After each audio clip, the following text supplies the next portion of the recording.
Ang mabuting balita ng Panginoon, ayon kay San Juan.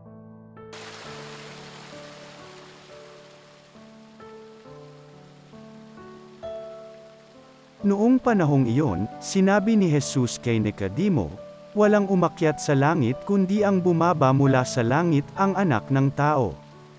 At kung paanong itinaas ni Moises ang ahas doon sa ilang, gayon din naman, kailangang itaas ang Anak ng Tao, upang ang sinumang sumasampalataya sa Kanya ay magkaroon ng buhay na walang hanggan.